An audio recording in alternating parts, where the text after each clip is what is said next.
Amigos da Bíblia Libre, como vocês estão? Meu nome é Edgar Escobar. Sejam bem-vindos a este novo programa. E hoje vou começar de uma maneira um pouco diferente. Vou começar contando um testemunho, isso mesmo, casos da vida real.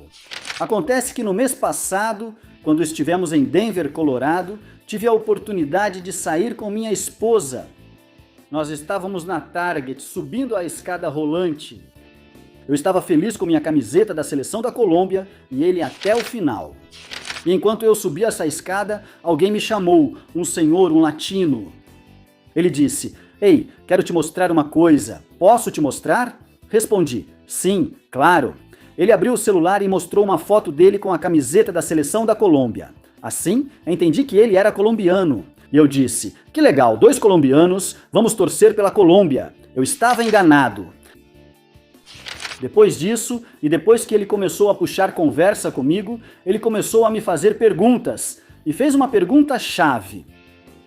"Você sabia que Cristo já voltou? Imagina a minha cara." Não precisava imaginar, senhores. Então eu disse para ele: "Sério? E me conte por quê." Então esse homem começou a explicar. E eu disse a ele: "Bom, deixa eu te mostrar uma coisa também." Então peguei meu celular e mostrei uma foto minha pregando no dia anterior, justamente ali em Denver. Mostrei a foto em uma igreja. Eu disse: "Acredito que Cristo vai voltar, mas ainda não voltou." Enquanto isso acontecia, também mostrei para ele que eu tenho um canal no YouTube chamado Bíblia Libre. E comecei a evangelizá-lo, a falar da palavra de Deus para ele, porque esse homem pertencia, sim, senhores, nada mais, nada menos, à Igreja de Deus, Sociedade Missionária Mundial. Ou melhor dizendo, a seita da Deusa Mãe.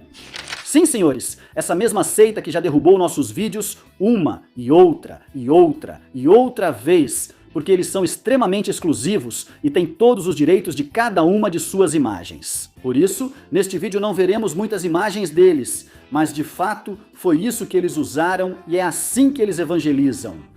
Imediatamente, comecei a falar sobre a palavra de Deus. Ele respondeu: "Vou assistir seu canal. Muito obrigado por tudo." E saiu correndo. "Fuja, covarde! Rápido! Temos que fugir." Mas para quem não sabe, essa igreja mais conhecida como Igreja da Deusa Mãe é uma seita destrutiva vinda da China. É uma heresia completa e absoluta. Eles acreditam que Jesus já voltou no corpo de um chinês chamado An Chang Hong. E como o chinês morreu em 1985, então ele foi substituído por sua esposa, que também é Deus, e se chama Shangil Ha. E eles a consideram a mãe de Deus. Além disso, eles acreditam em muitas coisas contrárias à palavra de Deus, como por exemplo, que é preciso celebrar a Páscoa para ser salvo, ou que é preciso guardar o sábado para ser salvo, ou que é preciso acreditar que Jesus Cristo é An Chang Hong, e que é preciso aceitar An Chang Hong no coração para ser salvo. Ou seja, em poucas palavras, eles acreditam em uma série de obras que não tem nada a ver com a Bíblia para de salvação. E obviamente é uma seita destrutiva. Mas tudo isso me fez pensar o quanto essa seita está crescendo, quão grande ela é, a quantas pessoas já chegou, e eu comecei a investigar. O assunto realmente me deixou intrigado, então fui investigar. E descobri coisas muito interessantes que vou contar para vocês hoje. Esta, sem dúvida, é a seita que mais cresceu nos últimos anos em todo o mundo. Não só na América Latina, não só na América. Estou falando do mundo inteiro. Na América, na verdade, é outra. Mas no mundo inteiro, esta é a seita que mais tem crescido. E vou mostrar algumas tabelas que vão comprovar o que estou dizendo. Segundo os registros, em 1998, que é próximo à data da sua fundação, eles tinham aproximadamente 10 mil membros em todo o mundo. No entanto, apenas 20 anos depois, em 2008, já tinham 1 milhão de membros, o que é um crescimento impressionante em 20 anos. Quantas das nossas igrejas em 20 anos nem sequer dobraram de tamanho? Mas essa igreja teve um crescimento percentual enorme. O pior de tudo é que se acredita, ou segundo eles, que para esta data, em 2023, teriam aproximadamente 4 milhões de seguidores. Eu não posso acreditar nisso. Eu não posso acreditar nisso. Hoje, eles têm mais de 5 milhões de seguidores aparentemente, com mais de 7.800 igrejas em 175 países do mundo, pois está competindo com a FIFA. E mesmo que desde a sua fundação, e desde os primeiros anos, e desde que começaram a contar quantas pessoas tinham, o ritmo de crescimento diminuiu percentualmente, isso não quer dizer que cresça pouco. Ou seja, entre 1988 e o ano 2000, sua taxa de crescimento anual era de 32,8%, o que é algo enorme quando falamos de grupos religiosos. Essa taxa foi diminuindo de 2000 a 2008 para 16%, de 2008 a 2013 para 14,9% e de 2013 a 2023 para 0,2% ao ano. No entanto, essa ainda é uma taxa altíssima. Todas as igrejas cristãs gostariam de crescer a uma taxa anual de 7,2%. É uma taxa enorme. Mas isso não é tudo o que tenho a dizer. Evidentemente, se continuar com essa média de crescimento, essa organização religiosa chegará em 2035 a quase 11 milhões de pessoas. Nos Estados Unidos, chegou aproximadamente em 1997 a Los Angeles. Logo chegou em menos de 2 ou 3 anos a vários dos estados mais importantes dos Estados Unidos. Estou falando de Nova York, Connecticut, Colorado e Illinois. Hoje em dia está nos 50 estados. Há igrejas nos 50 estados. Na verdade, em um dado que encontrei no site deles, entre Geórgia, Flórida, Carolina do Norte, Carolina do Sul, Tennessee, Alabama e Mississippi, 7 estados contam com 57 congregações. Nossa, não posso acreditar. Neste ano de 2026, em um relatório do Chicago Sun-Times, foi feita referência a essa seita, que está crescendo muito em Chicago. Devido à compra de grandes propriedades na região de Naperville, Oak Lounge, Niles e Bloomingdale. Espero que seja assim que se diz. E na América Latina, irmão, me explique a América Latina. Na América Latina não tem muito. Não há registros, não há dados, não há quantidade de pessoas, tem muito pouco. Sabemos que chegou em 1999 ao Peru e a partir daí começou a se expandir por toda a América Latina. O que sabemos é que praticamente está em todos os países da América Latina atualmente e, segundo algumas estimativas que não são muito exatas, pode ter entre 400 mil e 800 mil seguidores só na América Latina. Embora não seja a seita maior de todas, embora existam outras seitas maiores e muito mais difundidas, o que sabemos é que ela é relativamente muito nova e cresceu rápido demais. Mas vamos compará-los com outras organizações semelhantes, não para ver o quão grandes são, porque, bom, realmente não é a maior seita do mundo. Está muito longe disso, mas em termos de crescimento médio, está crescendo muito mais do que muitas das mais reconhecidas. É importante considerar que cada organização mede seus membros de forma diferente. No caso dessa Igreja da Deusa Mãe, eles medem pelos que aceitam Am Chan Hong em seu coração. Sim, basicamente, não importa se batizam ou não. Enquanto isso, por exemplo, organizações como as Testemunhas de Jeová calculam quantas pessoas estão ativas publicando e fazendo proselitismo. Os Mormons e os Adventistas, por outro lado, avaliam quantos batizados eles têm. E seitas como Chen Xiong-He, sim, aquela famosa seita que adota nomes diferentes na América Latina para se parecer com igrejas cristãs e se infiltra. Eles são coreanos, se infiltram nas igrejas cristãs. Bem, eles têm dados bastante inflados. Honestamente, a gente não tem segurança nos dados deles. Eles são bastante polêmicos, mas enfim, vejam a próxima tabela onde fazemos a comparação com essas organizações. Segundo esta tabela, a Igreja de Deus, Sociedade Missionária Mundial ou Deus Mãe, teve um crescimento total de 700%. Em segundo lugar estaria Xiong-He com um crescimento de 605%. No entanto, como já disse, são dados muito questionáveis. Os Adventistas com 64,5%, os Mormons com 42,4% e as Testemunhas de Jeová com 39,2%.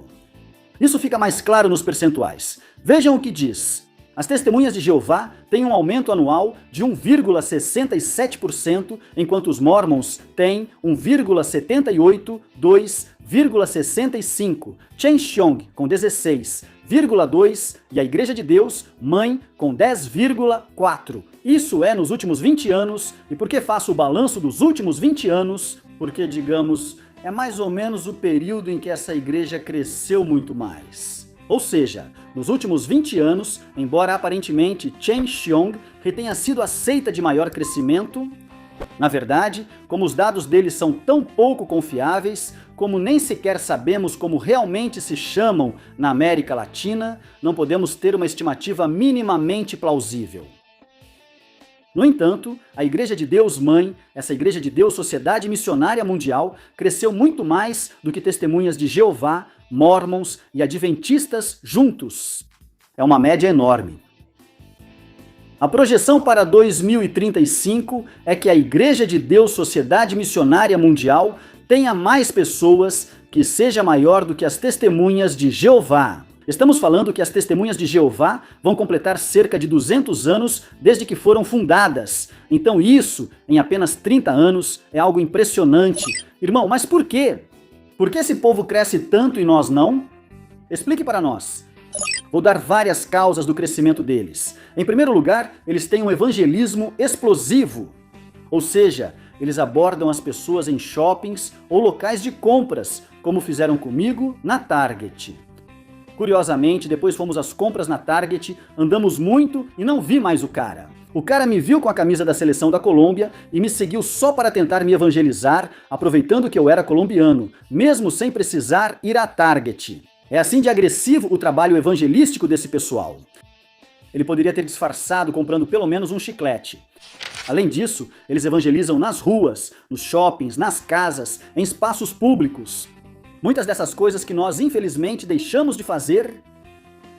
Muito poucos cristãos, protestantes, evangélicos de doutrinas históricas, estamos evangelizando nas ruas as pessoas que encontramos pelo caminho, aos nossos colegas de trabalho, como se centralizássemos todo o evangelismo para que o pastor faça na igreja ou, no máximo, em algum grupo familiar.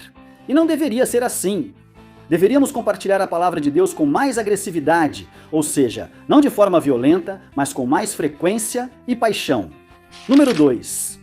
Recrutamento de jovens universitários. Sim, senhores, eles vão para as universidades. Eles sabem que os jovens estão em busca de identidade e imediatamente chegam com um discurso bem atraente sobre algo novo, de algo diferente, de uma revelação que ninguém antes tinha. E eles vão focados na juventude. Eles estão pensando no futuro, irmãos, vocês percebem?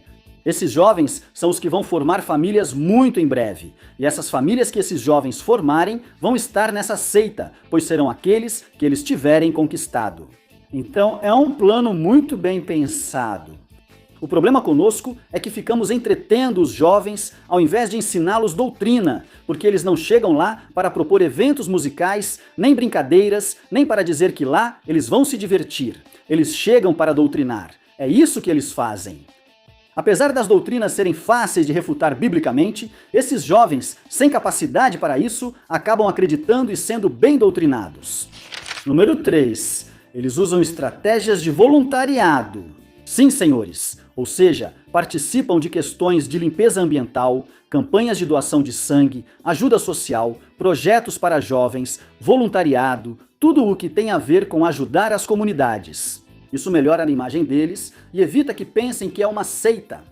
Se eles veem uma igreja qualquer, é isso que as pessoas veem, uma igreja qualquer, mas uma igreja qualquer que ajuda, uma igreja qualquer que estende a mão, uma igreja qualquer que está envolvida com a sociedade e a comunidade. Isso abre muitas portas para eles. É triste que a missão moral da igreja tenha sido esquecida ou deixada de lado em muitas de nossas igrejas. Por isso, muita gente pensa na igreja simplesmente como um lugar onde vão tirar dinheiro delas, e não como um lugar vinculado à comunidade, que está ali para abençoar as pessoas ao redor. Número 4.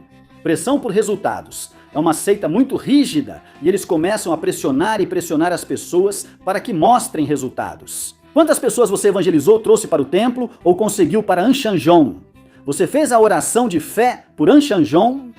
Não sei se fazem oração de fé por um Anchanjon, mas exigem isso. Mas nós não somos chamados para exigir das pessoas, mas sim para promover, animar e direcionar as pessoas para a necessidade do evangelismo. Número 5. Fingem ser vítimas ao serem confrontados. Esta é uma das estratégias típicas da igreja Deus amada. Se você fala mal deles, então eles dizem: estamos sofrendo perseguição religiosa. Eles nos perseguem por causa da nossa fé, simplesmente porque alguém debate suas posições e mostra, à luz da palavra e da razão, que eles estão errados. Por isso eles denunciam e denunciam e denunciam toda vez que fazemos um vídeo contra eles. Eles procuram maneiras de derrubar nossos vídeos. Por isso é tão importante que você compartilhe este vídeo para que as pessoas percebam que isso é uma seita, é uma doutrina falsa, eles estão tentando enganá-los. É uma mentira! Anchanjon não é Cristo, não é Jesus, não voltou à Terra. Não, ainda não. Isso é algo absolutamente antibíblico, mas claro, como eles se vitimizam. Coitadinhos deles. Por que vão falar deles? Isso é para proteger a reputação deles. Número 6. Eles aproveitam o pouco conhecimento bíblico dos verdadeiros cristãos. Muitos verdadeiros cristãos pouco conhecem da Bíblia. Sejamos honestos, a maioria, 90% dos que frequentam igrejas cristãs, sejam tradicionais, históricas ou até mesmo essas igrejas cristãs independentes. Poucos sabem de Bíblia, poucos sabem de versículos bíblicos, não conseguem defender sua fé e aí chega alguém da Deusa Mãe e dá um nó neles. É incrível a quantidade de pessoas que frequentaram igrejas, até mesmo com sã doutrina, e agora estão indo para a Deusa Mãe. Ai meu Deus! Para finalizar, quero dar 3 pontos, 3 coisas que precisamos aprender com esse exemplo dessa igreja que está crescendo a passos largos e para evitar o seu crescimento. Mas na verdade, para que possamos expandir a palavra de Deus e crescer como igrejas de sã doutrina. Número 1, vamos parar de entreter e começar a discipular. Esse foi o mandamento do Senhor em Mateus 28:19. Portanto, ide e fazei discípulos de todas as nações. Ide e fazei. A ênfase do texto está em fazer discípulos, não só em ir, mas em fazer. Agora também é preciso ir para fazer, não é? O problema também dentro de muitas das nossas congregações é que não estamos indo buscar discípulos, estamos indo buscar simples seguidores que encham nossas igrejas. Mas depois que os temos dentro, não os discipulamos, não ensinamos doutrina, ficamos só em discursinhos éticos e morais superficiais. E por isso depois acabam indo embora, porque não nos preocupamos em ensinar profundamente as Escrituras. E isso acontece muito frequentemente com os jovens. Simplesmente os entretemos, preparamos um show diferente a cada semana, mas não os estamos levando à palavra, ao conhecimento da verdade, ao Evangelho. Número 2. Nossas igrejas têm um evangelismo centrado em estratégias humanas. A maioria das igrejas cristãs hoje em dia centra sua estratégia evangelística em como fazemos para convencer as pessoas. Então vamos fazer um show ou vamos colocar skate. Aqui vamos fazer alguma coisa estranha para que as pessoas venham e digam que legal. Não se trata disso. O problema é que focamos nosso evangelismo em como convencer as pessoas, em vez de focar em Cristo e em deixar que a obra da palavra de Deus seja feita pelo Espírito Santo nos corações delas. Por isso, Paulo disse na primeira carta aos Coríntios, capítulo 2, versículo 4: Nem a minha palavra, nem a minha pregação foram com palavras persuasivas de sabedoria humana, mas com demonstração do Espírito e de poder. Para que a vossa fé não esteja fundada na sabedoria dos homens, mas no poder de Deus. Ao falar do poder de Deus, não se refere a derrubar pessoas ou milagres. Não é isso.